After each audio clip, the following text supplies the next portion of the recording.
Good afternoon, YouTube, and welcome to the weekend. Needle Bender 785 Ohio with another completed amplifier video. In front of us we have a single tube Gu43b grid driven all band amplifier, 10 through 80 meters with adjustable bias and all the bells and whistles.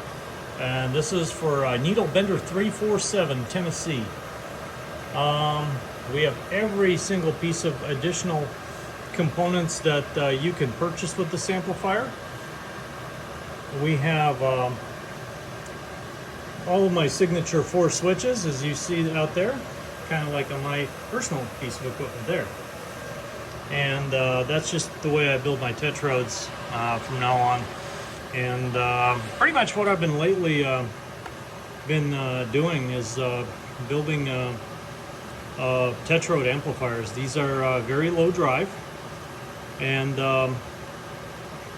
they just put out good amount of power with very low input. I'm talking about having to turn your radio down. And just to demonstrate, we're gonna play a little two-tone test, which is everything I test here is with a two-tone test. So we're putting in the radio is set at 40 watts. But we're putting it, I guess, this meter reads a little low sometimes. Just to prove a point there, this radio is spot on. It's a Yaesu FTDX10. I'm going to show you what the radio is actually set at. 45 watts, actually. Radio set at 45 watts. And on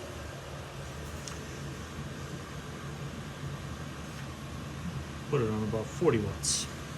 So we're on, as you can see, we're on about we're on a 20 meter band, and I've already tested this thing throughout all the bands.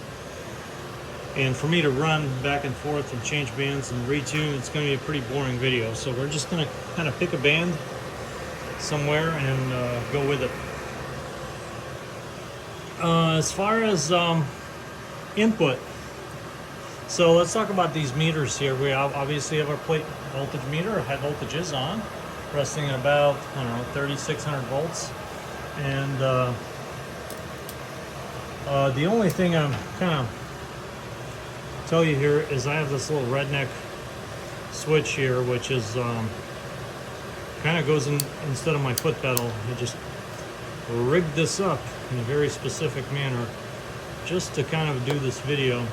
But when I was sold my last amplifier to, I don't know, one before that, the guy came and picked it up and he realized he doesn't have a foot pedal, so he just bought it for like 20 bucks, and that was my test foot pedal for my workbench. Anyway, we have so this these 3 meters all kind of work together as far as to know how your tube's performing. Obviously, this just tells you what your voltage is. This is kind of how much you're loading your plate current between, goes up to 1 amp. Kind of between 0.8 is 0.8, 0.9 is fine. Obviously, you never want to max this thing out. This is your screen current meter, because this is a grid-driven amp, has its own screen spot. And this is our grid current meter. Ideally, and this is straight out of a Henry manual for tetrodes, you want your grid current to be about 10 milliamps. And after that, you're kind of getting out of that desired AB1 mode of operation and kind of transitioning to AB2. Now, it is acceptable to go into it is not acceptable to go about halfway past this meter. So if this meter is reading halfway, you want to back down your drive. Now, your drive amount does vary to get the same power output throughout the band.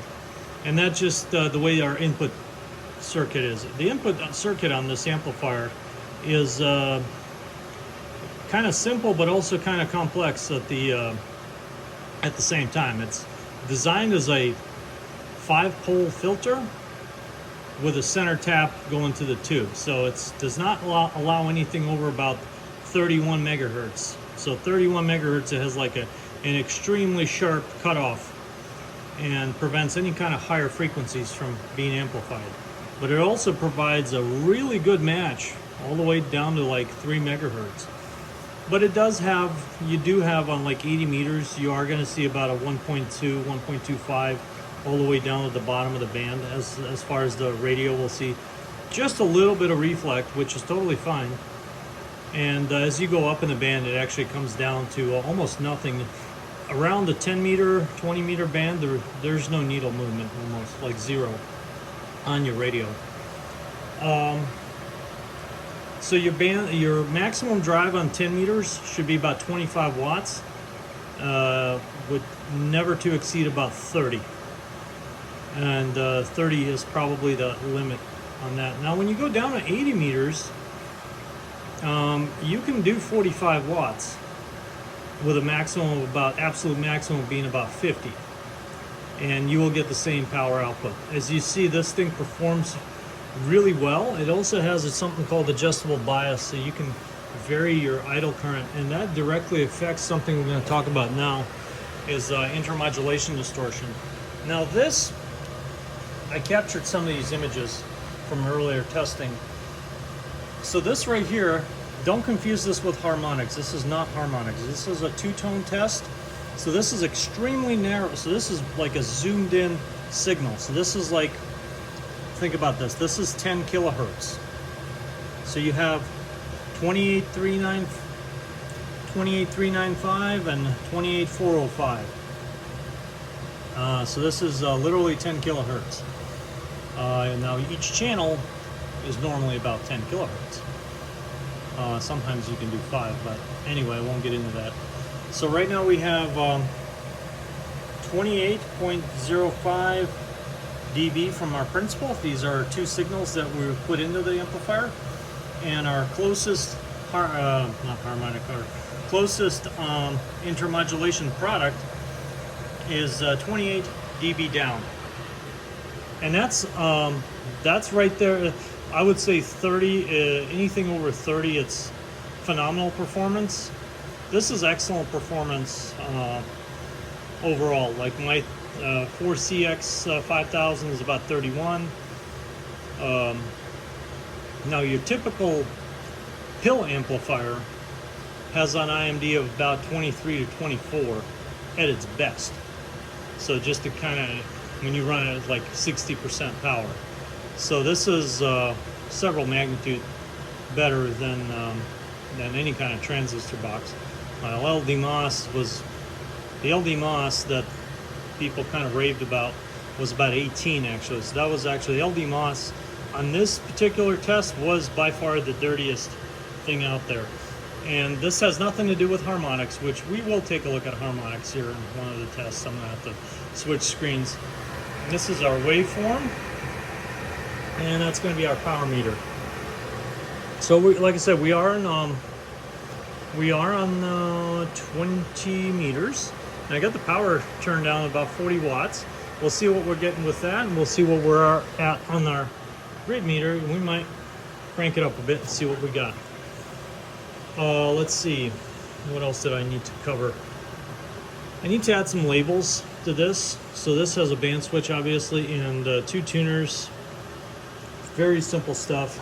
As you can see, my signature LED switches.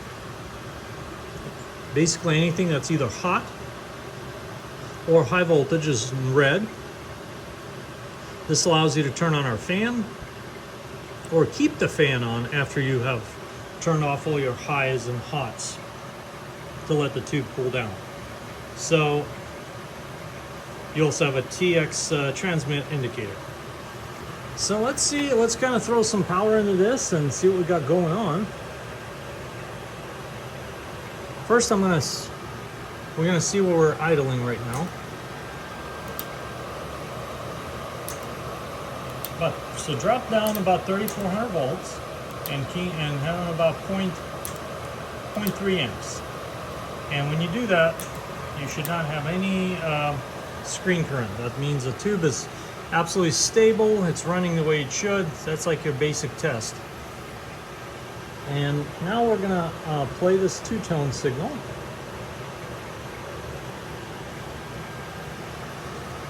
And take a look at the power. Let's zoom in on that.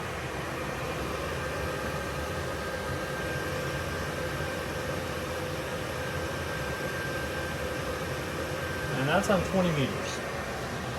Let's take a look at our other meters.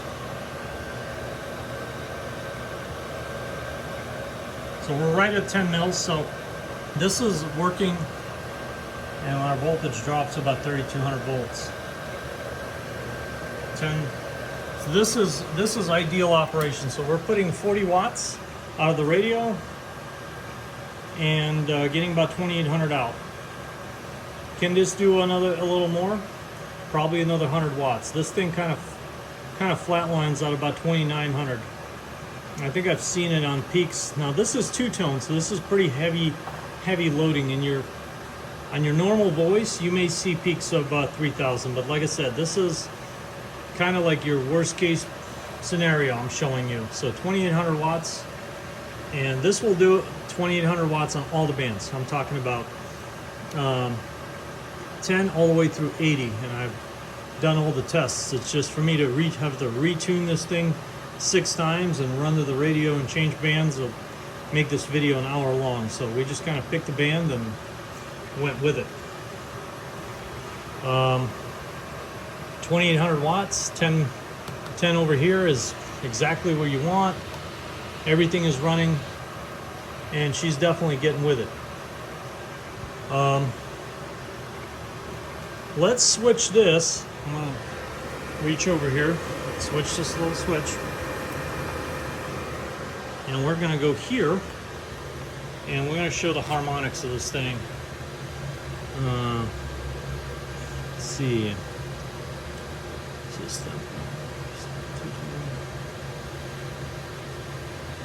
All right. So let's take a look at our principal.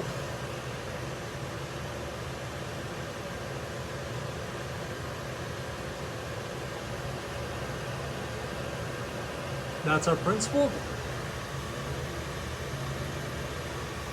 All right. Now we're going to key this thing up, and that's our signal. As you can see, clean as a whistle as far as harmonics, and it is. So you're not going to be bleeding on any other bands, and your IMD is definitely within more than acceptable levels. Show you one more time on the power output there. I gotta hit play again.